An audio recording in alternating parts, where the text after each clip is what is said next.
The World Pension Summit Africa Special begins in Abuja, the Nigeria's Federal Capital Territory. Oil prices slide after Saudi-Iran douse hopes for production deal. Plus, the World Trade Organization cuts its forecast for global trade growth this year by more than a third. Thank you for joining us. This is Business Incorporated coming to you live from Lagos, Nigeria. I'm Chimeze Obi Iwago. Now, the regulators from the pension industry across Africa are gathered in Abuja, Nigeria's federal capital, for the 2016 edition of the World Pension Summit. This follows weeks of preparation since the announcement was first made public last month in Lagos. The meeting, which will be holding for the third consecutive time in Nigeria, has been designed to afford operators the opportunity to examine developing issues in the pension industry across Africa.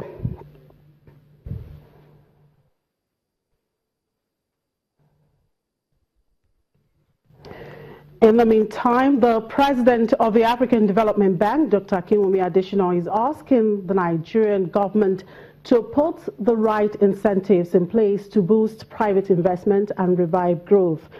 At a news conference after his meeting with President Muhammadu Buhari and his economic management team in Abuja, Dr. Adesina explained that Nigeria needs to provide incentives for foreign direct investment to go into the critical sectors, especially agriculture, solid minerals, and to small and medium enterprises.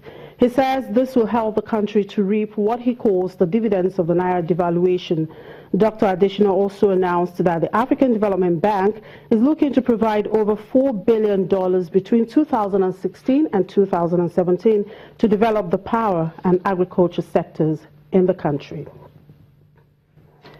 And the World Trade Organization has cut its forecast for global trade growth this year by more than a third, reflecting a slowdown in China and falling levels of imports into the United States. The new figure of 1.7%, down from the WTO's previous estimate of 2.8% in April, marked the first time in 15 years international commerce was seen lagging the growth of the world economy. The data underlined concerns that after a long period of growth through globalization and reliance on global trade, governments are increasingly seeking to protect their own industries during a period of economic difficulty, and economies are increasingly driven by domestic consumption. And to global markets now. In Europe, investors have been buoyed by the first televised debate between U.S. presidential nominees Hillary Clinton and Donald Trump on Monday night. Clinton appeared to have edged out her Republican opponent based on analysts' take on the initial market reactions. Now let's get to know what the talk is like in Frankfurt and how the markets there are reacting to that. DWTV Channels TV business correspondent Javier Arguedas joins me now. Good afternoon, Javier. Thank you very much for joining us. Well, it was an interesting debate between Hillary Clinton and Donald Trump. The market obviously is not left out there. What are investors saying about this debate, and how is the market reacting?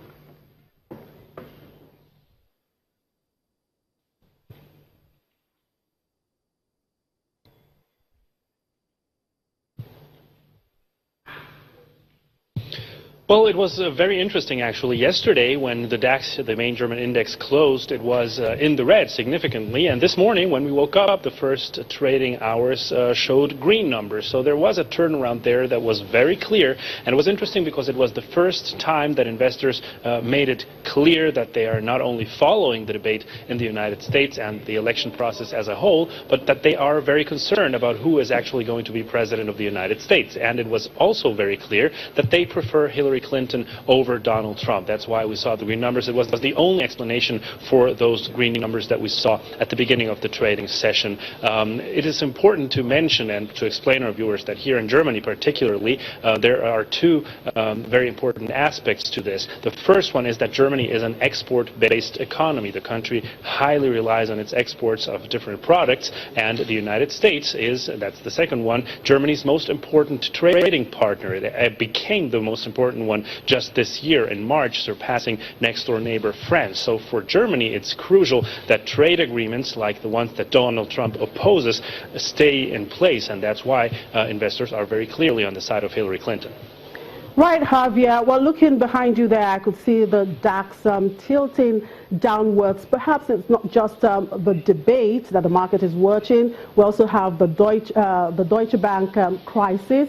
And of course, investors are also having their eyes on the outcome of OPEC meeting. Could these be the reason we're seeing that index there tilting downwards?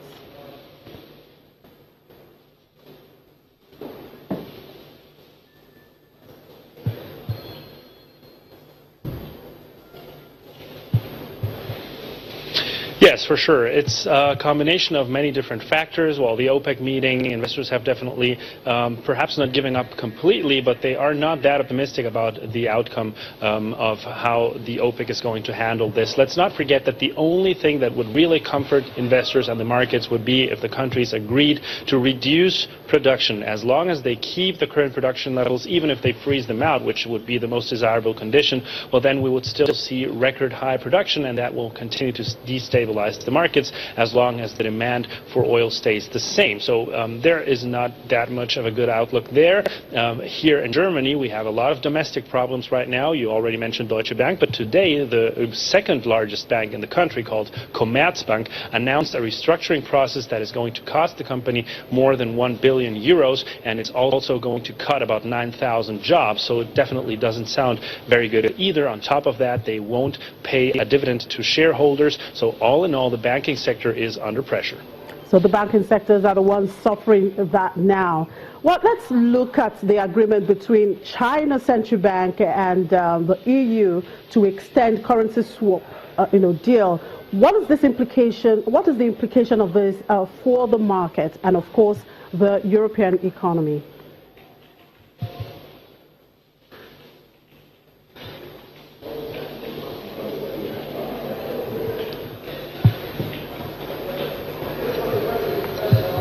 Well, this just shows us once more what China's plan and what China's ambition is. Of course, they want to make sure that their currency, the renminbi, stays strong and becomes a global currency. That is definitely not as easy as it sounds, and China also wants very badly to be recognized, especially by the European Union, as a market economy. All those little steps that we hear every now and then where China is trying to integrate into the worldwide economy are part of this effort, are part of this intention. Now, the European Union has been very clear in that they do not want to grant China that condition, that category, if you will. But, of course, China is still a very important trading partner, and what this shows us is that both blocs, or China as a country and the European Union as a bloc, and the Eurozone specifically, will continue to work closer together and will continue to be very important trading partners in the widest sense. Well, Javier, I won't be surprised if China achieves its aims. Thank you very much for your time, Javier. We'll move on now to Asian markets. The stocks there retraced much of their earlier losses to trade mostly higher today, following the conclusion of the first U.S. presidential debate. Now, some analysts attributed the turnaround in most Asian stocks to market perception that Democratic nominee Hillary Clinton won the debate against Republican candidate Donald Trump. Australia's ASX 200 closed down 25.52 points after paring some of its 1% losses from early trade. In South Korea, the Kospi was up 0.77% after reversing earlier losses of nearly 0.7%. In Hong Kong, the Hang Seng Index was up 1.15% in late afternoon trade. Chinese mainland markets erased early losses, with the Shanghai Composite ending up 0.59% and the Shenzhen Composite adding 14.66 points. Japan's Nikkei 225 closed up 0.484%, erasing a nearly 1.3% loss in early trade. Our stocks were under pressure earlier due to an overnight rise in the yen. And when we come back after the break, Saudi Arabia's energy minister's comments cast doubt on the chances of any policy decision during the OPEC meeting. To stay with us.